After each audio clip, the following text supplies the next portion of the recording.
दोस्तों, drama serial dying की previous episode में आप सब ने देखा था कि किस तरह से निशा ने एक तीर से दो शिकार किए। यानी यहाँ पर जब वो इस बात को सुनती है, ज़किया और पूजिया आपस में बातें कर रहे होते हैं पीर साहब को लेके, यानी वो सरगोशियाँ कर रहे होते हैं, तो इतने में निशा उनके पास आती है और इन दोनों की बातें सुन लेती हैं। तो वो शक में पड़ जाती है कि ये दोनों ज़रूर कुछ करने की कोशिश कर रही है, मुझे पता करना ही होगा आखिर ये दोनों क्या करने की कोशिश कर रही है। क्योंकि निशा आई भी इसी मकसद के लिए है कि वो इन डाइनों का ख़ात्मा करें और उनकी कोई ऐसी कमज़ोरी ये पकड़े ताकि वो उनको अपने रास्ते से और जावर शाह की घर और उनकी ज़िंदगी से ये इन लोगों को निकाल सके। अब यहाँ पर ये सरगोशी सुनने के बाद निशा बिल्कुल शक में पड़ चुकी हैं कि ये दोनों ज़रूर कुछ करने की कोशिश में हैं और कुछ करना चाहती हैं। तो इसीलिए वो फौजिया और ज़किया दोनों का पीछा करना स्टार्ट कर देती हैं। वो कहीं भी जाती है और कहीं भी आती है तो उनकी नज़र उनके हर फेल पे होती है। अब यहाँ पर फौजिया ने जो टास्क ज़किया को दिया हुआ होता है कि आपने 3 दिन ये तावीज़ शबाब को पिलानी है, क्योंकि शबाब ये 3 दिन ये जब पिएगी तो फिर उनका जवारिया बंद हो जाएगी, यानी उनका मुँह बंद हो जाएगा और फिर वो कभी भी निहाल का नाम नहीं लेगा और न कभी वो निहाल का ज़िक्र करेगी। क्योंकि अब यहाँ पर शबाब जो होती है वो बार बार जावरशाह से कहती है कि आपने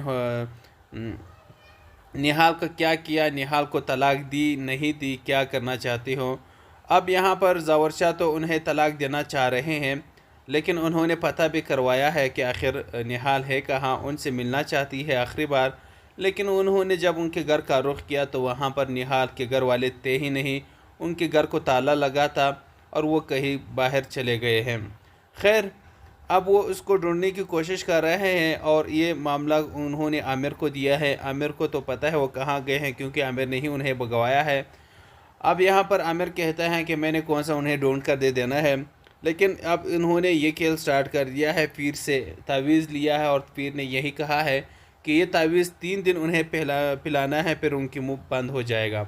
अब यहाँ पर ये बातें निशा तो सुन लेती हैं, फिर उनके हर पेल पे वो नज़र रखती हैं। फिर ज़किया एक दिन किचन में चली जाती है और किचन में चाय बना लेती है शबाब मैडम के लिए। बड़ी मोहब्बत उनके आ रही है शबाब मैडम पे। तो अब यहाँ पर वो शबाब मैडम के लिए चाय बनाती है और चाय में कुछ मिलाने की कोशिश करती हैं, यानी वो तावीज़ मिलाने की कोशिश करती हैं जो उन लोगों का ख़्याल है कि इस तावीज़ पिलाने से उनका मुंह बंद हो जाएगा, लेकिन ये उनकी सबसे बड़ी बेवकूफ़ी है। खैर, अब यहाँ पर निशा जो उनका पीछा करती है और यहाँ आकर के वो जैसे किचन में देखती हैं कि ज़किया कुछ करने की कोशिश कर रही है, कि वो शबाब मैडम के चाय में कुछ मिलाने की कोशिश कर रही हैं, तो यहाँ पर शबाब बहुत जल्दी से उनकी वीडियो रिकॉर्ड कर लेती हैं। वीडियो रिकॉर्डिंग करने के बाद अंदर चली जाती है। ज़किया निशा को देखती है तो दंग रह जाती है, परेशान भी हो जाती हैं कि आप यहाँ। तो निशा कहती हैं कि मैं आई थी मैडम के लिए चाय लेने। तो यहाँ पर ज़किया कहती हैं कि चाय मैंने बनाया है शबाब मैडम के लिए, फलानी नौकरानी कहा है उन्हें दे दीजिएगा ताकि वो मैडम के पास लेकर चले जाए। तो यहाँ पर ज़किया एक बहुत बड़ी बेवकूफ़ी करती हैं और चाय यहाँ पर निशा के हाथ में पकड़ाती हैं कि आप ही ले जाए अपनी मैडम के पास और वो चाय पी लें। तो खैर, यहाँ पर निशा जो होती है वो चाय लेकर के चली जाती है और वो सोचती हैं कि ये एक बहुत बड़ा मौका है उनके हाथ लगा है, क्योंकि ज़किया की वीडियो क्लिप भी उन्होंने बना डाली है।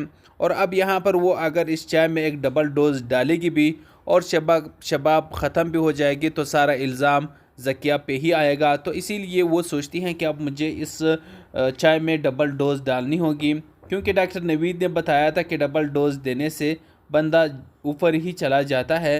तो इसी सोच के वो डबल डोज़ उस चाय में डालती हैं और वो डोज़ डालने के बाद वो चाय ले जा के वो जब शबाब को देती हैं, शबाब वो चाय जैसी पीती हैं तो उनकी हालत बहुत गैर हो जाती है, उनकी हालत बहुत ख़राब हो जाती है। तो वो ज़मीन पर गिर जाती है और बेहोश हो जाती हैं। तो यहाँ पर जावर शाह फ़ौरन से पहुँच जाता है और जल्दी से वो उन्हें हॉस्पिटल में पहुँचा देता है। पहुँचाने के बाद वहाँ पर उनका इलाज होता है बर वक्त इलाज होने के बाद डॉक्टर जब बाहर आते हैं तो यहाँ पर जावर शाह से कहता है कि जावर शाह साहब, हमने आपकी बीवी की जान तो बचा ली, आपने बहुत अच्छा किया, अपनी बीवी को बर वक्त हॉस्पिटल पहुँचाया और अगर आप थोड़ी सी भी लेट कर देते तो शायद फिर हम भी आपकी बीवी को ना बचा सकते।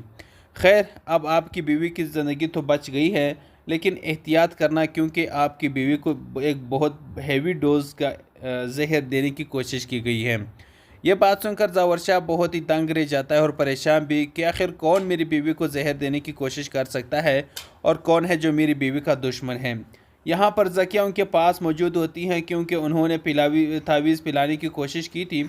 अब वो परेशान है कि तावीज़ से ऐसे उनकी हालत गैर हो गई, तो वो अब यहाँ पर ये इल्ज़ाम जो है ना वो नैनी निशा पर लगाने की कोशिश करती है और बार बार निशा का नाम ज़ावर शाह के सामने लेती है। तो ज़ावर शाह को बहुत गुस्सा आता है और वो ज़किया से कहता है कि ज़किया क्या हो गया है, वो हुनैन शाह का नैनी है और होने का इतना अच्छे से ख्याल रखती है, वो शबाब को जहर क्यों देगी। तो यहाँ पर ज़किया कहती है कि यही बात तो हमें भी समझ नहीं आती कि आखिरी बार तो वही कमरे से निकली थी, तो फिर कौन हो सकता है उसे जहर देने की कोशिश।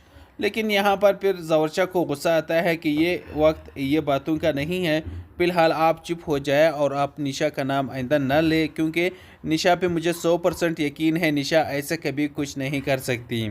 खैर, अब यही ज़किया का हकीकत सबके सामने आएगा और फिर यही ज़ावर शाह अपनी बहन ज़किया को घर से निकाल डालेगा।